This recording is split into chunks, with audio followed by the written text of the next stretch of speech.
And for all the objections of Prime Minister Netanyahu, or for that matter, some of the Republican leadership that's already spoken, none of them have presented to me or the American people a better alternative. I'm hearing a lot of talking points being repeated about this is a bad deal. This is a historically bad deal.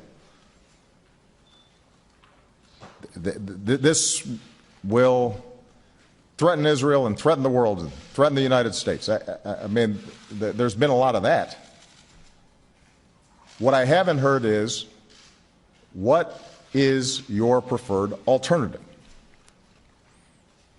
If 99% of the world community and the majority of nuclear experts look at this thing and they say, this will prevent Iran from getting a nuclear bomb,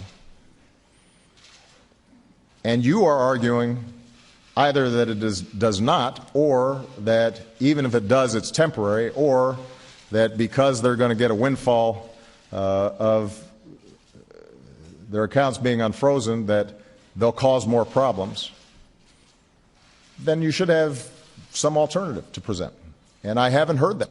And I haven't, is because there really are only two alternatives here. Either the issue of Iran obtaining a nuclear weapon is resolved diplomatically through a negotiation,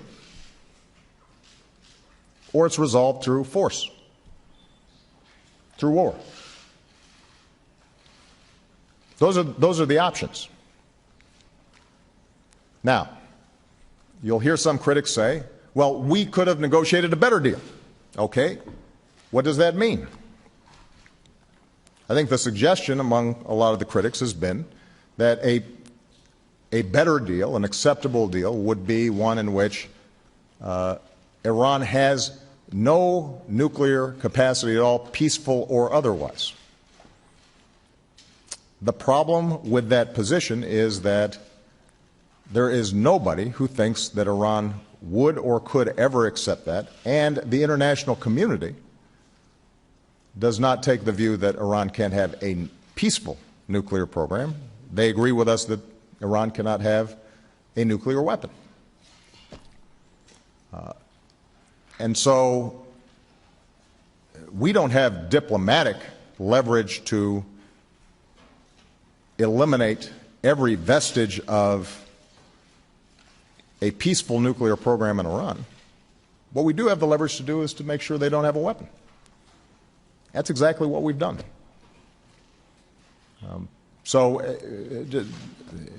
To go back to Congress, I challenge those who are objecting to this agreement, number one, to read the agreement before they comment on it. Number two, to explain specifically where it is that they think this agreement does not prevent Iran from getting a nuclear weapon, and why they're right and people like Ernie Moniz, who's an MIT nuclear physicist and an expert in these issues, is wrong, why the rest of the world is wrong, and then present an alternative. And if the alternative is that we should bring Iran to heel through military force, then those critics should say so. And that will be an honest debate. All right. Mr. President, if I can, Prime Minister Netanyahu said that you have a situation where Iran can delay 24 days before giving access to military facilities. I'm happy to. That's a good example. So let's take the issue of 24 days. This has been, I think, swirling today, the notion that this is insufficient in terms of inspections. Now, keep in mind, first of all, that we'll have 24/7 inspections of declared nuclear facilities. Fordow, Natanz, Arak, their uranium mines, facilities that are known to produce centrifuges, parts. That entire infrastructure that we know about, we will have sophisticated 24/7 monitoring of those facilities. Okay? So then the issue is, what if they try to develop a covert program? Now, one of the advantages of having inspections across the entire production chain is that it makes it very difficult to set up a covert program. You know, there are only so many uranium mines in Iran, and if, in fact, we're counting the amount of uranium that's being mined and suddenly some's missing on the back end, they got some splaining to do. So we're able to track what's happening along the existing facilities to make sure that there is not diversion into a covert program. But let's say that Iran is so determined that it now wants to operate covertly.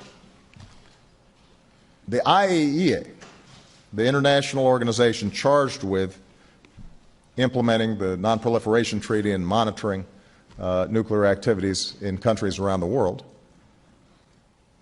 the IAEA will have the ability to say, that undeclared site we're concerned about. We see something suspicious. And they will be able to say to Iran, we want to go inspect that. Now, if Iran objects, we can override it. In the agreement, we've set it up so we can override Iran's objection. And we don't need Russia or China in order for us to get that override. And if they continue to object, we're in a position to snap back sanctions and declare that Iran's in violation and it's cheating. As for the fact that it may take 24 days to finally get access to the site, the nature of nuclear programs and facilities is such this is not something you hide in a closet. This is not something you put on a dolly and kind of wheel off somewhere. And by the way, if we identify an undeclared site that we're suspicious about, we're going to be keeping eyes on it. So we're going to be monitoring what the activity is, and that's going to be something that will be evidence if we think that some funny business was going on there, that we can then present to the international community. So we'll be monitoring that entire time. And, by the way, if there is nuclear material on that site, your high school physics will remind us that that leaves a trace. And so we'll know that, in fact, there was a violation of the agreement. So the point is, Jonathan, that this is the most vigorous inspection and verification regime by far that has ever been negotiated. Is it possible that Iran decides to try to cheat despite having this entire inspection and verification mechanism? It's possible.